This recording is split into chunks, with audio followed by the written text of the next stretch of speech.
Hello everybody, Terrence Pop here. Doing another one from a semi-lair, and it's not what you think, but we're having upload issues from the lair. I got to change company, so here we go. So I finished where I left off. Where I left off, I finished selection and I got selected. Okay, I was allowed to go to selection because I had re-enlisted into the active Army Special Forces. Okay, and I came back, it was the end of July 1991. Now, the Gulf War, you know, was over by that point, and you know how it goes in the military. You know, they ramp everything up for a war, and then it's over, and then they're just throwing people out hand over fist, you know? And I was really it kind of upset me about the active duty, so hang on a minute. They actually approached me, and they, you know, gave me an option. And they said, since I wasn't getting a re-enlistment bonus, they didn't have those back there for the Special Forces, that I could convert my enlistment over to the Army Reserves, which I wanted to go to college anyway, and I said, fuck yeah, that sounds great. So, you know, some people got upset with me. You know, I really don't care. It's my life. You know, I'd make some decisions, and I did them. They converted my enlistment over to the Army Reserve, and I was assigned to 12th Group Special Forces at a Selfridge Air National Guard base just north of Mount Clemens in Michigan. You know, I remember I walked in the door there, and I was talking to the Sergeant Major, and, you know, I'm like, hey, I'm assigned to this unit, and he's like, well, you're going to have to go to selection. I'm like, no, Sergeant Major, I'm not going to selection. He's like, no, motherfucker, you have to go to selection. I'm like, hey, Sergeant Major, I don't know what they're telling you, but I don't have to go to selection. I'm good. He starts to get really fucking pissed off because I'm a new guy walking the door and I'm busting his balls. They used to give us a little postcard that, you know, had a control number on it, and had your name and your social, saying that you successfully completed, you know, Special Forces selection. And I'm like, no, Sergeant Major, I already did it. And he looks at me and he just goes, Pop, you fucking with me, huh? I'm gonna fuck you up. He was mad for about 15 minutes, and he didn't fuck with me for the rest of the time I was there. But he liked me because I fucking did that. It was good shit. I get done with that. I roll into community college. I can talk. I've only had a few shots. Hang on a minute. All right, so I want to draw everybody's attention to how community college is spelled. It's spelled like a porno college. Because that's what happened. So I remember when I got, you know, towards the end of my high school, get a scholarship, score well on your SATs and your ACTs and all the GPA. There was just a big mountain of pressure. So I walk in there into the community college to enroll, and it was Oakland Community College, Michigan, which is a pretty good institution. I was expecting them like, hey, what was your SAT score? What was your GPA? But they didn't fucking ask me nothing. You could literally walk in there with a pulse and enroll into community college. You know, they wanted to see my high school diploma. I gave it to them, and that was it. You know, I took an interest test to find out where I was at. Unfortunately, since I've been out of the game for about almost 5 years, I had to start back off at, you know, cave painting and rock counting. But, you know, it is what it is. I had to get back up to speed, and that's how it went. And I just got out of active duty. You know, at this point, I was like 22-ish. I had already, you know, been in 2 wars, almost killed in one. And literally, I had so much pussy thrown into my face. I literally had to walk around with a bucket and a squeegee just to clean it off. It was insane. It was fucking insane. I'm telling you. I couldn't fucking believe it. And then, and there's another thing. Is, you know, in the beginning, they have like this, where everyone gathers on the campus. It's like a big meeting thing. There's a couple restaurants in there and what have you. And there's a cafeteria and vending machines and shit. And apparently they're recruiting for like fraternities. So I'm walking in there and they're like trying to sell me this shit. And I'm like, so, well, you know, am I going to have to get hazed or any of that stupid shit?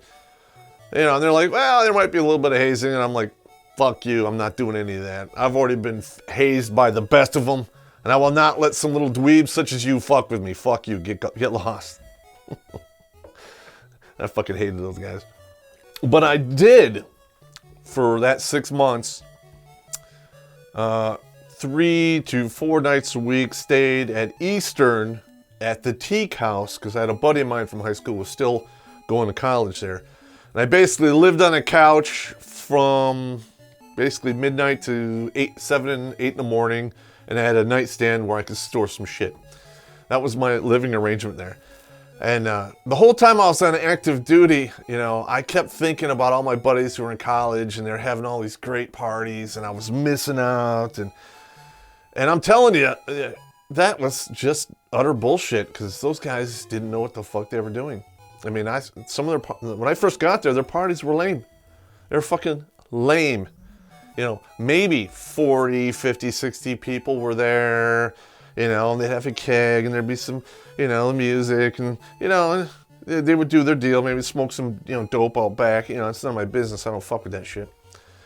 But, it was really a letdown compared to some of the army parties that I had been in that had, you know, 3 waves of strippers, you know, 20 at a time, and sometimes they would just lock the gates so you couldn't get out. You know, hundreds of people in there. It was like Sodom and Gomorrah, and they were having a fucking, you know, water balloon fight, and the water balloons were condoms full of whatever. It was fucking brutal. So one night I'm in there, I'm like, wow, this is fucking stupid. So in Michigan, they're always doing road construction, okay? It's never not a thing here, and I don't know why they can't fucking unfuck that. That's another issue. So me and 4 other guys, we go out and we make these big ass signs, and we steal some of these fucking road signs, and we block off one of the main fucking roads with arrows where people have to turn and go right down our block. And then we start putting up all these fucking crazy signs with strobes and everything. The first time I did that, 500 people came to that party. $5 a head. Crazy cash was made, and it was all, I did the whole fucking thing. It was great. Loved it. But hey, you know, it got old quick. I don't know how people can do that for 4 years, so, you know, I did what I had to do. I remember when I was back here, I got interested in the kickboxing thing when I was at the Powerhouse Gym, because I used to, you know, power lift, and for my height to weight ratio, I used to have an insane, you know, strength level. Powerlifting. That's the excuse you gave to your Spetsnaz doctor. Yes, that's right. You can think fat Terrence. I know. That's what power lift. I'm a power lifter. No, you broke your heater, you fat bastard. That's exactly what he said. Terrence, you broke your eater. Now you must give a fuck what you eat, and it's no fun. Here's some barley and lettuce. Have fun. Well, this guy's name was Raging Ron Anderson. He comes into the gym. Hang on. Was he a raging flamer? Or? No, he was a good guy. He had no defense though, because his face looked like somebody had like written the Constitution in Braille upon it, because it was all fucking man. He had a split lip, 2 stitches, and a fucking headbutt over his head. His eyes swelled shut. He was all fucked up. So I remember I asked him, like, "Hey Ron, man, you know, who tuned you up? What's going on?" And he tells me, I was kickboxing, and, you know, it's really tough. I'm like, really, where is it? He goes, somewhere in Southfield, and that's pretty close to my house. I get the address, and I just went in there, because I had done open floor fighting my entire enlistment, and it was a really good fit. I mean, I stepped into the ring, and it took very, very little to convert that into being able to fight in the ring. You know, learn how to cut the ring off, you know, all the jabbing and whatever. And that's what I did. I mean, that was one of my part-time jobs for my entire college career. I was a club fighter, a repo man, and I did process serving at night. So I did okay. I mean, I really can't complain. Are we going to get a Lair episode with your stories as a repo man? Yeah, I think we could do some of those. Those are pretty fucking good. Oh, dang it. I sent the cash to the bank. Yeah. All right, so I remember, this is another thing this is actually kind of funny. Okay, when I was finishing high school, I had a very, very fucking wicked encounter with an individual, I'm not going to say his name, who should have graduated, but he was on the 5-year extended fucking high school plan. And, you know, he outweighed me by like 130 fucking pounds. Big guy. And somebody burned his fucking locker down, and I was walking by, and I was with a friend of mine. We were laughing. I didn't think it was a big deal. Apparently, he thought that I was laughing at him or something, so he runs up behind me and just fucking waylays me. Almost knocked me unconscious. There's nothing I could do. So fast forward, I'm now 22 years old, veteran of 2 wars, now, a very fresh kickboxer. I'm in excellent fucking shape. I hunted this guy. I wanted to fucking kill him. I would purposely, every morning when I would do my road work, run by his fucking house. And a couple times, I was standing at the end of his driveway when he's getting in his car. I'm like, let's go, motherfucker. Let's go. And he would fucking get in the car and then he would have nothing to do with it. He was a fucking puss. I went to the bars he would hang out and he would stop going there. One of his friends was also fighting on the circuit, and he was getting ready for like one of the tough man competitions, which I fought in. He came in to get some sparring. And I asked him, I'm like, hey, are you friends with such and such? He said, yeah. I'm like, oh, okay. And I beat him fucking down in about 2 minutes. I broke him. And then while he's getting up, I go, hey, you tell that guy I'm looking for him. And I'm going to fuck his shit up. Now, looking back on it, I'm glad that he ran like a bitch, because I probably would have either severely maimed him or killed him. And we wouldn't be having this conversation right now. Even though he richly deserves it even to this day. But he's a fat rat bastard. He's failed at every endeavor in his life that he's actually pursued. He's a quitter, a loser, and fuck him. And let that be a lesson to you. Sometimes the best revenge is karma and patience. I got a good story about that too. Okay, now I made arrangements. While I was going to school, I was going to live at home in my mother's house. And it was simply this. While I'm going to school, I'm not paying any rent, not paying utilities. But when I was there, I paid 100% of my own tuition. I bought my own books. I bought my own car, maintained it, and had insurance on it. I had my own spending money. I even bought my own fucking food, which I stored in a separate location.